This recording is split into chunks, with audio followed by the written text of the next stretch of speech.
so it looks like you haven't been reading as much as you aspire to. But I'm here to hopefully change that.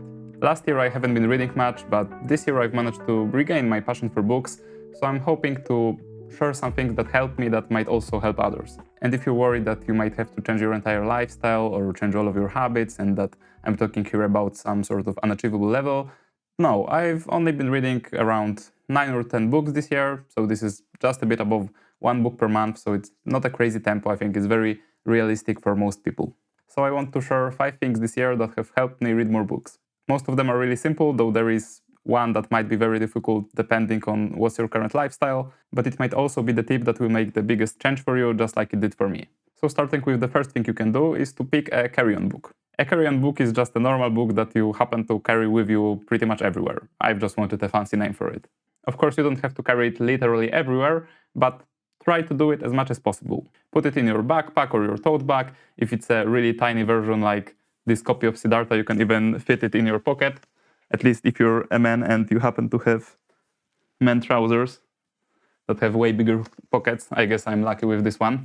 But a huge benefit in carrying a copy everywhere, wherever you go, is that you can make use of those little blocks of time that you typically spend on social media whenever you're waiting for a bus or sitting inside public transport, or you're early to a meeting and you're still waiting for others. There are plenty of times when you have 10 or 15 minutes to pick up a book instead of taking out your phone. Just by reading on public transport, I can probably fit another 30 minutes of reading in my day. Of course, it's worth noting that you should probably aim for a lightweight book. I've tried doing this habit with The Count of Monte Cristo, and I can barely fit it in my backpack. And this is also the reason why it is so wrinkled.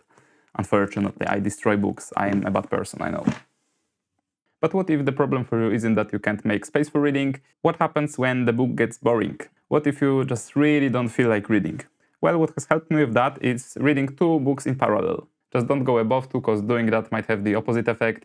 If you're reading 3, 4, or 5 books at once, then you're not finishing any of them and you will get discouraged because you don't get the satisfaction of reading the last page. And different parts of different books might also start blending together and you won't remember as much as you would otherwise. But choosing 2 books, one fiction and one non-fiction, can actually be great, because sometimes you're just not in the mood to get drawn into a story.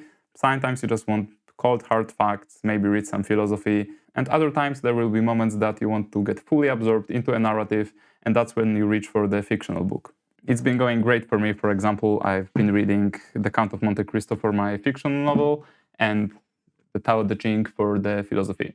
Though the Tao Te Ching was so short that I've already finished it, so I'm reading Siddhartha instead. But even though Siddhartha is a novella, I guess, and it's a fictional story, it still has a completely different theme and is more philosophical. Now for the third, very, very simple tip, is to put your book in a very visible place in your home.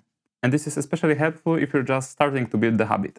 You still haven't trained your mind to naturally look for books as a source of entertainment, so putting it in a visible place, for me it is right next to my couch, which is also my bed, since I'm living in a very small apartment. It can help remind you that, hey, this is the book that I've been looking to read. You can also put the book next to your phone, or even above it, since we have a natural tendency to look for our phones, unfortunately. But if that isn't enough for you, then maybe you need a bit of an extra push. For example, through making a ritual out of it. By doing that, you can connect the act of reading to other things that you're already currently doing and enjoying or find relaxing. The easiest way to do it is probably to make it a part of your evening routine.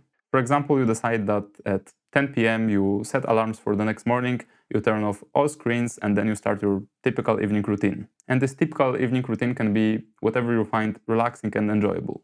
Maybe you write a to-do list for the next day, maybe you make yourself a cup of tea, you take a relaxing shower, you brush your teeth, and then when you make your bed and still have a bit of time before you actually have to go to sleep, that's when you turn on the night lamp and spend 30 minutes alone with your favorite book. Alright, but I promise that I will share the most difficult advice last. Because throughout all of those tips I've just mentioned, the most impactful for me was uninstalling social media. This might be something that many of you will definitely refuse to do. It was difficult for me to make that choice in the beginning too, but honestly it's been around half a year since I've uninstalled it and I'm not missing it at all. Uninstalling social media makes every other thing on this list that I've just mentioned much easier. And it also frees up those little blocks of time that you didn't really know you have in the day. You know, those moments that you don't really consider your free time, but somehow add up to 1 hour or 2 hours, or for some people even more, time spent on social media. Once this distraction isn't there, your typical patterns get interrupted and you suddenly find yourself thinking, what do you actually want to do with your time? And that's a great opportunity for you to consciously choose that now books will be part of your routine. Reaching for them also becomes much easier and much more enjoyable, since the baseline amount of stimulation you experience and the amount of stimulation you need is much lower. And also, as a result, much more stable, so it's easier to make reading books a consistent habit.